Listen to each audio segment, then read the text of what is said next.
Hey guys, I got a different kind of video for you today. Something I've been mentioning in my past few videos.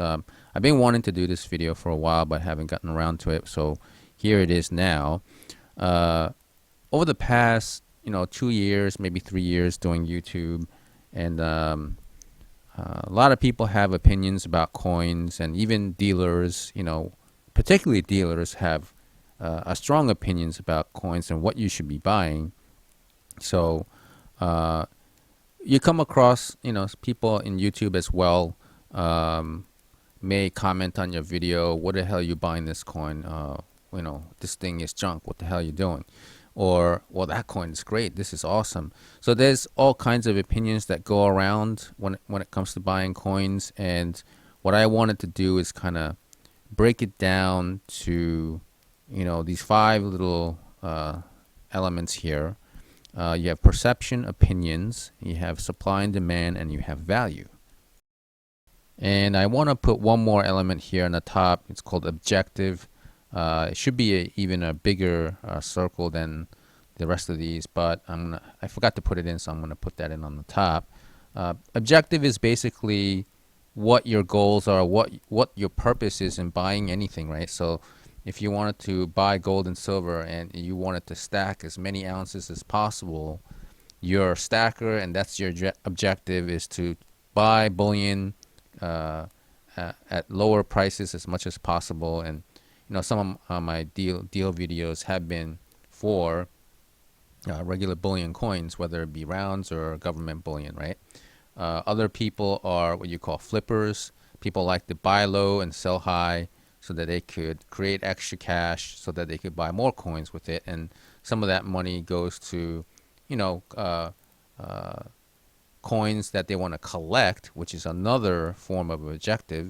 Collectors are the ones that are willing to pay whatever the price, ideally lower than, the going rate, but they want to collect, let's say, collect the lunar series. They want to collect everything from the rabbit all the way to, I think the tiger is the last one, or ox, I forget. So they want all 12 coins. So you have a collector, and then perhaps you have what you call an investor that will buy high-priced numismatic coins, but understands that the value of that numismatic coin will appreciate over time.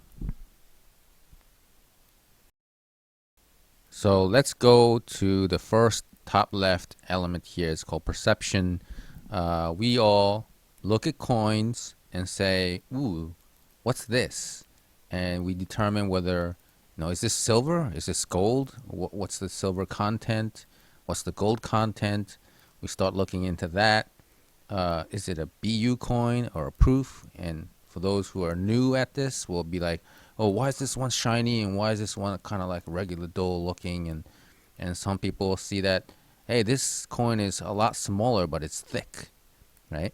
So all these perceptions are starting to form, just kind of assessing the data almost, assessing all the attributes of the coin. And then you start looking into it more. It's like, oh, high relief. That high relief coin looks really good.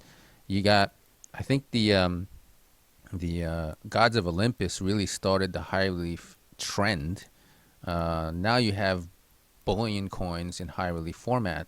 So these are things that people will look into, along with, oh, this is a silver eagle, this is a silver panda, oh, these are lunars or Morgans, peace dollars, kooks, you name it. They're going to form all of this information into their minds and create what you call opinions, which is on the right there. Okay, so opinions would be like, after looking through all of those things, people will deduce, all right, this coin looks interesting, or better yet, start saying, very nice, this is beautiful. Or on the other side, they'll say, oh, this coin is ugly. So these are the opinions that people form into whether it's good or bad, in generally speaking. And we even look into whether the coin is in excellent condition or so-so condition. And then after those two, we have your perceptions and opinions. Once that's formulated in the mind, then people have a decision to make whether they want to buy it or not, whether they want to take possession of that coin. Now, I'm going to give you a little story. It just so happens that the coin dealer, local coin dealer, called me yesterday. I haven't spoke to him for over a year or so, and his objective, okay, and he's got his own opinions about certain things that he wants to sell. That's basically what he wants to do. His objective is to sell whatever it is that he has, and usually he neglects what my opinions are, what I want, what my goals are, and we have these arguments, or no, I don't want to say arguments, but disagreements with what I want and what I should want, right? Dealers have a tendency to make it sound like you should own this or you should own that. For example, last year we had a disagreement about U.S. coins versus modern coins, and he was adamant that if you buy U.S. coins, rare coins that are hard to get in good grades, you're likely to make more money down the line. I said, okay, what about modern coins? He's like, he had no knowledge, or very, very little knowledge of modern coins, so he kind of put it down as, no, you really can't make money with modern coins. You can't tell the difference between a 69 and a 70. They look the same. I'm like, well, I have made money with modern coins. I think you're wrong. And I particularly like modern coins better.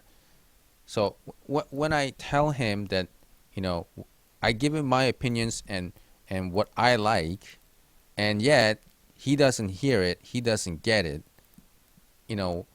If a salesman, if they want to be a good salesman, it's like, oh, okay, Mr. V likes modern coins. So the simple things to do, or the logical thing to do, is to sell me modern coins, but he keeps trying to sell me old U.S. coins for thousands of dollars. Like, I don't want those things. Some people just don't get it, right? So that's one of the stories I had. I had plenty of those kinds of conversations with other dealers and stuff. But now we're going to go a little bit into how the value is created through supply and demand. So now we come to the value of the coin. How do we determine the value of the coin? Obviously, the dealers get together, and based on their costs and stuff like that, they're going to try and price the coin so that they make some profit, but at the same time try to provide a good entry price for people who will be willing to pay for that coin. And a lot of it has to do with supply and demand, where the supply is basically either mintage of the coin or the population of the coins in certain grades. So the demand comes from us, the people who are buyers, okay, who have perceived all of the attributes of the coin, formulated the opinion, and you already have an objective, and that drives the demand for the coin. So let's just say the supply is 2,000 coins in mintage, and the population report is, say, only like 10 70s, proof 70s or mint state 70s. There's only 10 of them, right? So what happens to the value? Obviously, it's going to go up because the demand's already there. It's not that many people want it. Only 10 people could have it. So it goes higher. So the value, let's say the dealer values it at $300 for MS or PR70 coin.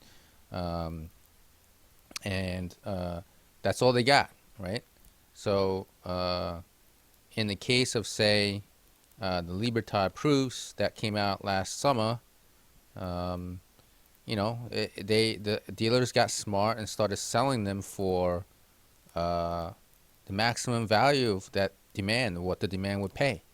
So they initially offered it for $200. It was the 2-coin set.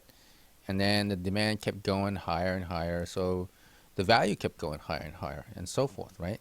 And I think the The price was like 500 at one point, where I think it still is 500. So that's where the value comes into play. And again, we have to keep in mind of our objective, right? So why are you buying it? Do you buy it because you're a collector? Do you buy it because you want to stack ounces? Do you want to buy it for the numismatic value, the appreciation potential for that coin? So you really need to have a clear understanding of your objectives before you make your purchases, right? There are cases where people will buy what you call impulse buying, and they just buy it because it looks good, it looks nice, and they're just going to buy it, right?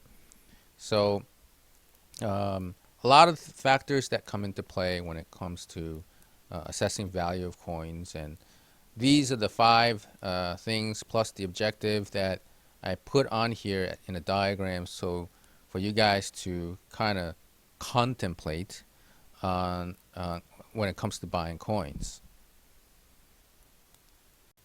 So I spoke a long time here, but hopefully this presentation was helpful in some way. I had this in my mind for a while, but haven't got around to it until now. Going forward, what kind of purchases will you make? Will you stay more towards being a stacker, or maybe a collector, or possibly an investor of, semi-numismatic or numismatic coins? Um, there's a lot of things to consider. We do have some of the lunars that have come out already, including the monkey and the koala. I think the kookaburra is coming out in November, and I think the Chinese panda, which is the new format where they're going to use grams instead of ounces. So we'll see how the pricing is going to be on that. Whether, we've been buying 1 ounce pandas for a while, and the 1 ounce panda was usually around $5 over spot. But what are they gonna do $4 over spot now, because it's a little bit less than 1 ounce for I think it's a 30 gram. So we'll find out, see how it goes. If any of you guys have any comments, please leave them down below. I'd love to hear and have some pretty good discussions about all of this. All right, so thanks for watching, and I will speak to you later.